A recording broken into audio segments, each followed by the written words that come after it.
Hello and welcome to Sleep is My Waking Passion, the podcast where we get real about sleep and how it shapes your life. I'm Dr. Allison Cole, a triple-boarded pulmonary critical care and sleep medicine physician who's learned to thrive despite having chronic insomnia. And now I'm here to help you do the same. Hello, everyone, and welcome to another episode of the Sleep is My Waking Passion podcast. I am your host, Dr. Allison Cole, and today is really a cool episode that we're going to do.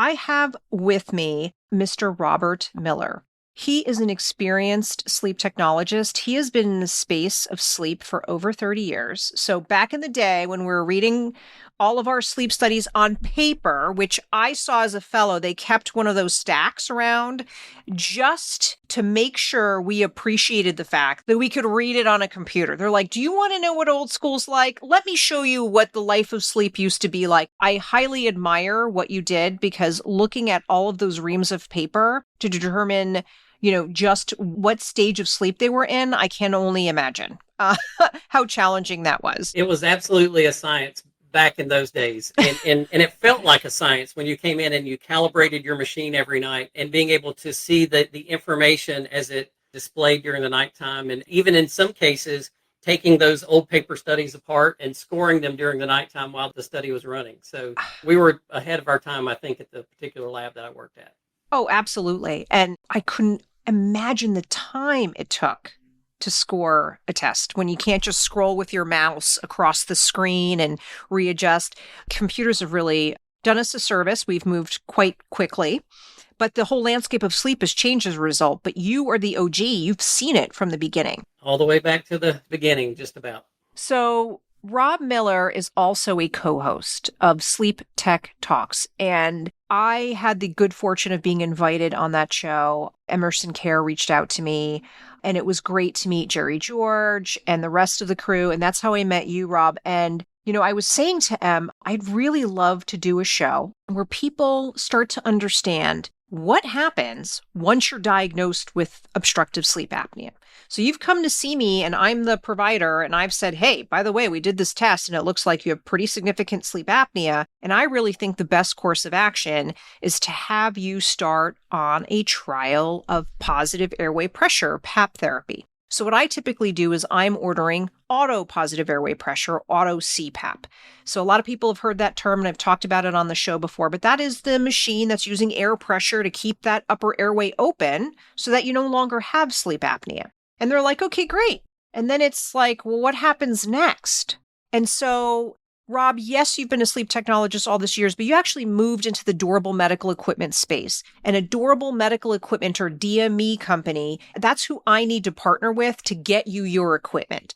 So I was hoping that you could start to talk people through what happens from once you've had that follow-up visit and you've discussed those results and you're like, okay, now what? This is certainly a great topic to cover because it can vary significantly from one DME provider to another as far as processes. But in general, the flow of how the process works for a patient is, in general, it's the same. And it's always going to start with the order coming over to the DME company.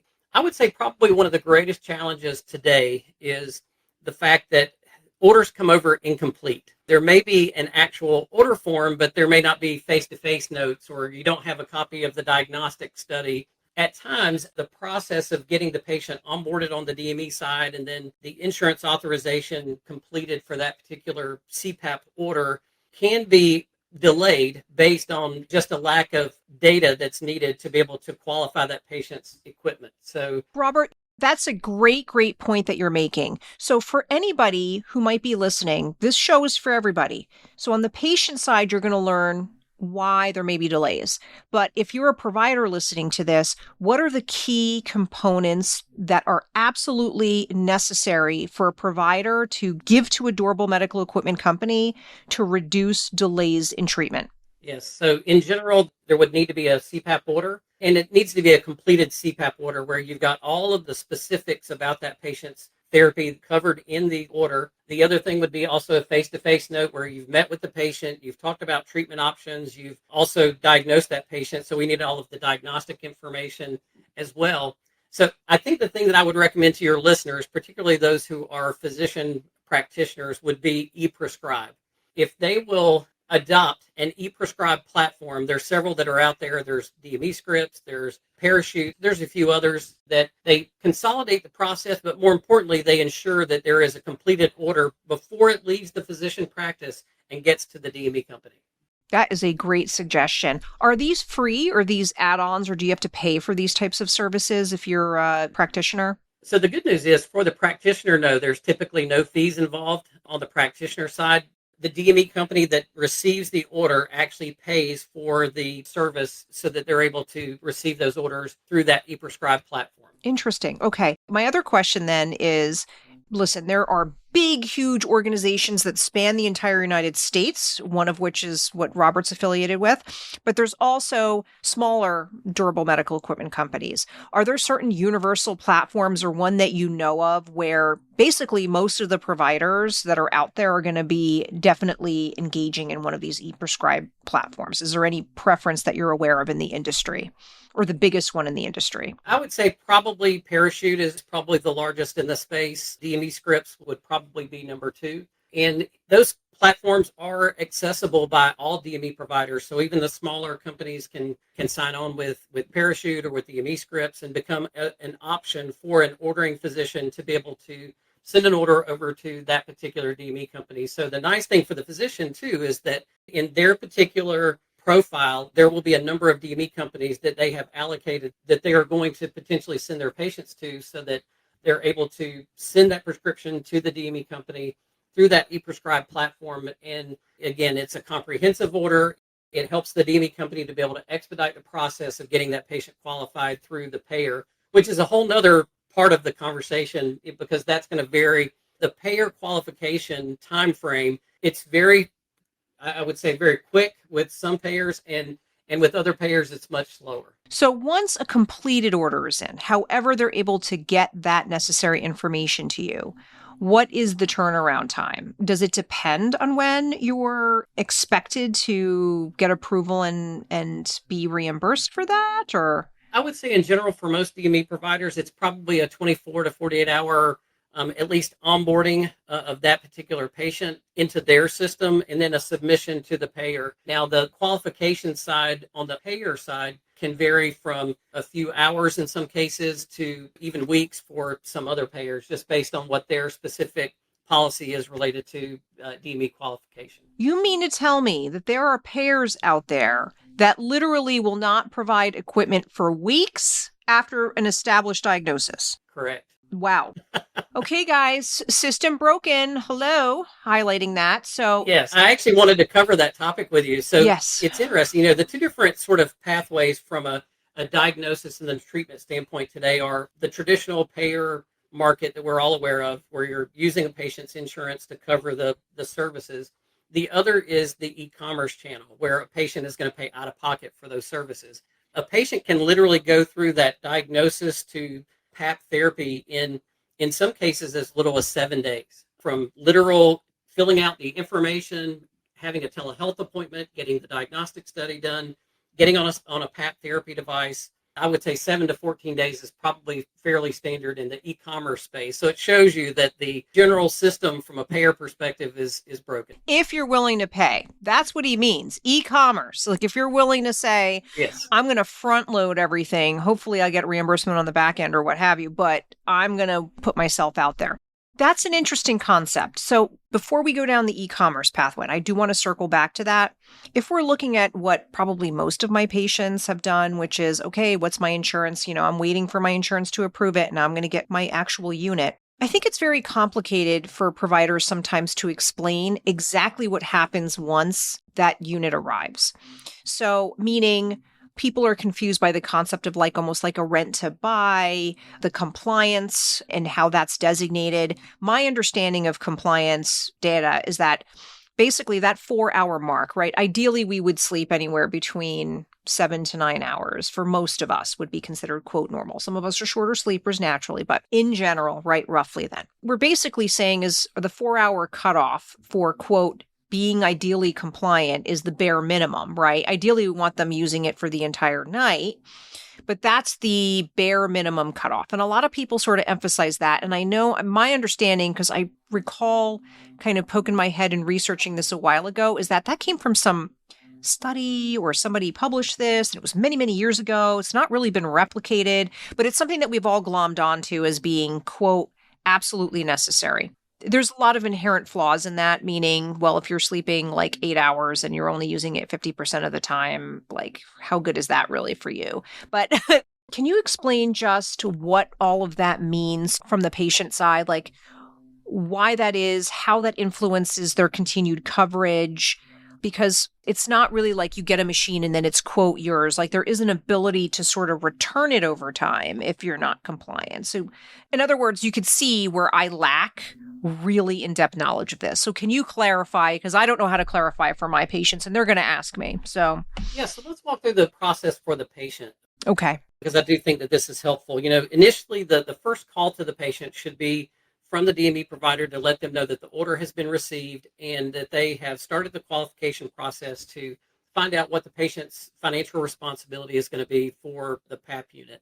I think it's something that we may take for granted on the sleep diagnostic side at times, that there's a financial responsibility for the patient, that it's not typically covered at 100%, and that that patient is going to start CPAP because they had a diagnostic study or they had a home sleep apnea test. So, there is, that moment where a patient, they've been to their physician, the physician has written the order, sent it to the DME company, and they still may fall out of the process of getting treated for their sleep apnea just by virtue of the ongoing financial responsibility that has been communicated from the DME company. Interesting. Can you elaborate a little bit more on what permutations of financial responsibility you've typically seen, or what's common? There is sort of a general out-of-pocket expense that would be a one-time payment from that particular patient. If it's considered a sale, where the ongoing usage of the CPAP device is not necessarily attributed to some adherence qualification. And there are payers that do pay for the CPAP device, but it does mean that the patient has that, typically a one-time out-of-pocket expense that they're going to have to cover part of the CPAP device. But for most patients, there is the Medicare criteria, 4 hours per night, 70% of the time, over a 30-day period within the first 90 days of therapy, that patient has to prove that they have been adherent to their CPAP device. And, so that means mask exchanges, pressure changes in some cases, all of those things are taken into a consideration as you're trying to get that patient adherent to their CPAP device. So it sort of behooves the DME company to make sure that there is a regular engagement, that they have a team of sleep coaches that are doing proactive outreach to patients to make sure that they're using their CPAP therapy. And I would even say CPAP therapy has sort of changed even how it sort of gets started today. And I will go back to really COVID. I would say in general, the industry changed a bit during COVID because there wasn't so many face-to-face setups with CPAP. There are a number of patients today. There's really sort of three different types of setup that can occur at the DME level. One would be the in-person with a respiratory therapist. The second would be a virtual setup, just like this podcast recording, where there's a virtual experience. And then there's a third, which is considered to be self-directed care, where a patient who chooses to do so, they have the ability to use materials and instructions to be able to get their CPAP started. But then there still has to be close follow-up with those patients to make sure that they're going to be using their CPAP device and that there's not a break in therapy, at least in that first 30 days. I would say the first 30 days is probably the most critical for a new CPAP patient. Do you have any data that supports one style over another? Is one more effective than another? In-person setup, the gold standard. But in general, I know that there are a number of DME companies that do virtual setups and some of that self-directed care. We probably as an industry need to do some research on what that looks like among the different patient populations to see, is adherence better or worse? Adherence in general is probably lagging from where it may have been sort of pre-COVID, primarily because of the advent of home sleep apnea testing. Home sleep apnea testing has become so prevalent in getting patients diagnosed for sleep apnea, and I'm thankful for it. But I feel like sometimes we also have a less prepared patient for what CPAP is actually going to do to them from just a night-to-night ritual standpoint, because it is a commitment to start and stay on CPAP therapy. For patients that find themselves struggling, a lot of the companies, and they advertise to me that this is specific to them. It may be a little bit more universal than what is advertised. But I really love companies that will hold the hands of my patients more so than others and really take the time to make sure they're doing close follow-up, and also have techs and respiratory therapists that are very well versed in trying to find them an ideal mask. Sometimes I know that there's programs out there where people may take a picture of you and try to determine what might fit your particular face the best. Is there anything that patients should look for in terms of a DME company, in terms of understanding how they're going to help them get compliant? Because many patients fear that they're going to be on the hook for their machine if they don't use it. And they feel almost pressure, like a financial pressure to make it work. And we know that the trick with sleep is you got to surrender to it. The more pressure you put on yourself, the more elusive it becomes. And I would guesstimate that that would impact compliance rates to a certain extent or adherence rates. In general, most patients rely on their physician to choose the best DME provider for them. So I think there's a lot of trust, from the patient and physician perspective, but it sort of starts also with, is that DME company in network with my insurance company? That's always a question, the patient has right out of the gate. The assumption is that if they're in network with the payer and my physician has a preference for that DME company, then that's probably the right provider for me. However, in some cases, there may be some exclusivity from a contractual standpoint where, a DME provider has certain exclusive relationships or contractual relationships with a payer, and, it's mandated for the patient to go to certain DME companies as well. So at times there's some choice there and preference, and other times it's sort of pre-selected for the patient by the payer, and I would say even sort of by the employer also by choosing that payer that has a network already pre-established. That's a very good point. In terms of what you think people should be doing from the DME perspective to maximize patient adherence, what are some of the characteristics you think make for a good DME experience for patients?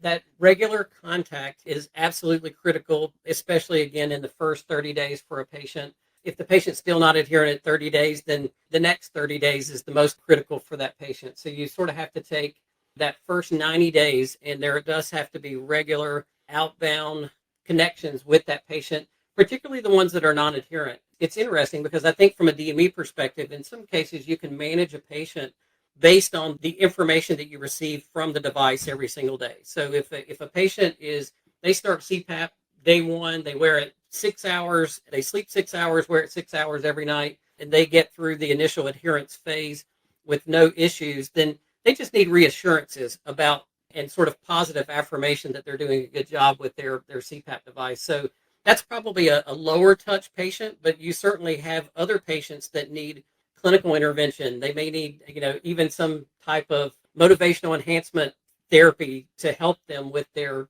CPAP device. Whatever the case may be for that non-adherent patient, you essentially have to have a solution on the DME side to help that patient. Give us a couple hints on some things that you have found useful to improve adherence. Mask fit is absolutely the most critical thing. I don't mean this as a derogatory comment towards sleep labs, but in general, my experience is that sleep labs and sleep techs will break out a full face mask in no time at all if a patient has any type of oral venting. But in the home, my personal preference for a patient from a clinical perspective is to try to start with a nasal mask. Even through my own podcast, I've learned that we don't do enough on the front end, especially from a sleep tech perspective, to make sure that nasal patency is there. A patient can't breathe on a nasal mask if they can't breathe through their nose. So that is something I have to say I'm guilty myself of not really considering that. Even when I was running night studies and running titration studies on patients, the mask is certainly critical for patients. I also think that setting the expectation for patients, I've always said that if a patient who came into the sort of this sleep apnea journey from the very first time that they ever hear that they have sleep apnea from the doctor, they should hear minimum 4 hours per night. From the sleep tech who may be doing their CPAP titration, you've got to use this 4 hours per night. So by the time they get to the DME company, there's already sort of an established time frame that the patient has in mind that, I can't just turn this thing on and not really try to wear it for at least 4 hours every single night, regardless. We do need to surrender to sleep, but I also want the patient just, sort of organically, because of the education they've received, that helps to put them over the threshold of 4 hours per night. I think that's a great point. One of the other tricks that I've heard some techs use and I've used with my patients when I'm encouraging them, and I don't think it works all the time. Sometimes it can backfire, but the idea of, okay, well, if you're really getting used to this and you're a little bit nervous about it, I try to say, okay, well, I know based on what we've talked about, you tend to doze in your recliner watching TV. So this might be a great opportunity when you're not anxious that you're not going to sleep to try it at that time. Not that they want to take them a 3-hour nap and then not sleep at night, don't get me wrong, but just as a way to see, sort of desensitize them to what the pressure's like. And because it is weird. I've tried those masks before. I don't need to be on CPAP, but I've tried them during our fellowship. They made it a point. And I will tell you, I didn't like nasal pillows, but I think the standard nasal mask, that was my favorite. And certainly that's where the data suggests that people generally are better adherent when there's less tchotchke on their face, I think. So a smaller mask. Well, I used to sleep on CPAP, but I have been on a GLP-1 for over a year and don't need CPAP anymore. So I'm down to a custom And you've been retested, correct? An established resolution. Yes, I have an established resolution, but I lost 50 pounds. So, my weight loss was significant enough that, and I still do wear an oral appliance. So I have a custom oral appliance that I wear now. Robert, so grateful that you actually shared that, because the reason I asked you about the repeat testing is I have people that are like, oh, my sleep apnea is resolved. I'm like, and you've been retested, right? Because we know that even your success in weight loss or some of the stalls, maybe because now you still have some sleep apnea, but you probably need less pressure. The mask probably doesn't fit the same way that you've lost weight. So some of those things need to be readjusted, but it's important not just to make assumptions that it's resolved, but do like you do, be a good steward of making sure, all right, well, it's so mild, but I still have a little bit of an oral appliance helps to set my jaw in a particular way. And essentially, I don't need to use a machine. I can just use an oral appliance coupled with maintenance of that significant weight loss. And kudos to you for taking off 50 pounds. I can't even imagine you 50 pounds heavier. I'm seeing you at this point in time. Thank you. It was definitely a lot of work in addition to the medication. So, it's not a magic pill and not a magic bullet for sleep apnea. That's for sure. But you're proof that if you do it properly, there can be really great success as a result of that. That's awesome.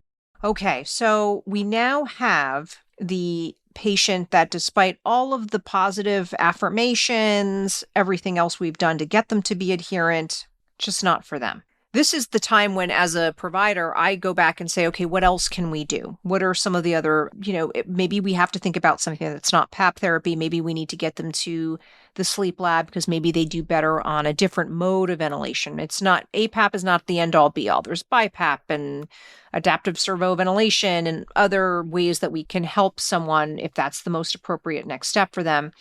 But can you walk us through what they can expect from the DME experience should they not be able to meet that compliance requirement?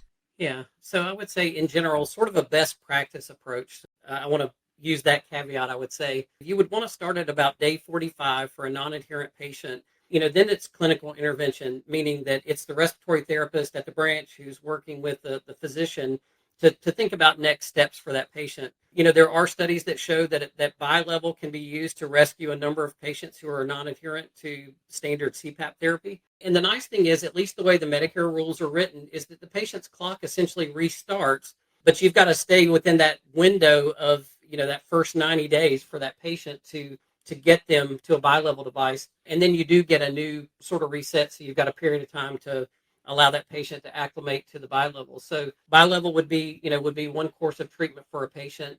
I think that the thing that is probably missing in the industry today, and I'm desperately trying even in my own company to establish a pathway for a patient who's non-adherent to CPAP therapy to have a payer provided opportunity for a custom oral appliance, potentially a stage 2 or, next generation of treatment for that particular patient. I know there's also Inspire surgery, so that patient does have some options when they sort of get to the point of, I can't use this CPAP device, I've tried bi-level device, can't use that. So there are other treatment solutions, treatment options that are out there and available for patients. It's just a matter of what's the right treatment, that patient will be able to tolerate. Can they tolerate an oral appliance? Do they have the dental and oral structure to be able to support a custom oral appliance? Is Inspire the best form of treatment for that patient? Possibly. That's where the patient has to work with the physician. And unfortunately today, I would say the DME company sort of gets left behind in the remainder of the process for that patient in their course of treatment, because it then becomes an issue for the patient with their physician to decide next steps. So I'm going to ask a financial question as we wrap up because I'm curious. Let's say someone had to pay some out-of-pocket fee to try APAP and it's not for them. And then you're like, okay, well, working with your provider, we're deciding we're going to go the bi-level route. Maybe they've had a formal titration study that demonstrates they would benefit from that. BiPAPs are more expensive, right? It is. Do they start over again with a new payment or? Yes. Yeah, they do. Okay. And it's essentially about double. In general, that's my experience, is that whatever the typical copayment would be for an auto CPAP device, it's going to be about twice that for a bi-level unit. Okay. I know. So guys, you heard it. Unfortunately, we're not making the rules here. We're playing in the sandbox with the insurers who really have the rules, and we're just trying to work around those. But thank you so much, Robert, for joining me today. I'm going to ask you for your final words, but I just wanted to sum up by saying I'm hoping that you catch a glimpse at just how important the physician durable medical equipment company relationship is. It's really, in my book, just as important as the relationship I have with any of my patients. And I really try to create a full circle experience where I even, with what I'm doing in telehealth, I actually make sure my patients are in the loop with any communications I have with the durable medical equipment company, because I've had situations where it looks like, okay, we're going to be covered. And then there's been a new policy change. And it's like, uh-oh, now I have to go to this other durable medical equipment company. But because I have that relationship with the current one, we're able to establish where things need to go and try to keep everyone in the loop. And sometimes it takes an awful long time. And it just feels so unfair to patients that they have to suffer through this. But understanding that we need reform that's far bigger than Robert or I. If I can give you some inkling into how we are trying to work in a fairly dysfunctional system, you can see just what people are doing on the back end to try to improve what we have. And this is a call to action to anybody listening to say, no, I don't want this to be this hard, and it shouldn't be. And working toward convincing our government to put laws in place to protect us. There's 50 million estimated sleep apnea patients out there in this country alone. And we're fighting the good fight, but there's not very many of us to go around and make that happen. And increase reimbursement too to the payers. That's a big part of the problem too, because on the DME side, the DME companies do have to weigh the services and things that they can provide to a patient based on what they're paid from the payers. And it certainly hasn't gone up over the last few years. So we've seen pay cuts and reimbursement cuts on that side, on the payer side. Thank you. Thank you for saying that, because you can only squeeze so much juice from a lemon, right? And there's only so many people to go around. And actually, there's a lot of companies that have shrunk in size where they used to have a lot more help and they have less simply because reimbursement goes down and you got to keep the lights on. So we're all getting squeezed here. And you're right. I was remiss. I did not mention that. So thank you for pointing that out. Absolutely. Anything else you want our listeners to know before we jump off? Two things. One, I would say to physicians, establish a regular cadence of patient sort of review with your DME providers, meaning, if it's a sales rep or if it's the clinician at the DME company, there should be a regular, okay, we referred this many patients to you over the last 2 weeks. Give us an update on the status of those patients. And, it doesn't have to be something that's long and drawn out, but just a regular review of the patients to make sure that everybody's on the same page. Even in my own company, I try to get our sales reps to do that more regularly so that they can celebrate the patient wins in front of the physician and with the physician, and they can take ownership of any service, issues that, that may come about in trying to deliver the service to the patient. And then on the patient side, I have one thing for patients, and that would just be that, getting new supplies, it's not a separate service apart from getting your CPAP therapy started. it's all part of an ongoing CPAP journey for a patient so that they can have a successful sanitary CPAP experience. And I think that will help them from a long-term adherence standpoint as well. Thank you for that. Awesome points. It's really hard work what he's doing. So thank you so much for sharing that. And thank you for joining me. This has been really fun. I appreciate you. Absolutely. Thanks, Alice. Struggling with sleep? Dr. Cole is here to help. Whether you need a comprehensive sleep coaching program, suspect you have sleep apnea, or simply seeking a second opinion, she's available for consultation in New Jersey, New York, California, and Georgia, with more states coming soon. Schedule your free 10-minute review of services today to find out which visit is right for you at AskTheSleepMD.com and start your journey to better sleep with a trusted sleep expert. Please be advised that the Sleep is My Waking Passion podcast is for entertainment and educational purposes only. It does not constitute medical advice. Always consult your healthcare provider for personalized guidance. For my full disclaimer, please visit AskTheSleepMD.com, and while you're there, don't forget to sign up for my free newsletter. Sweet dreams and happy listening.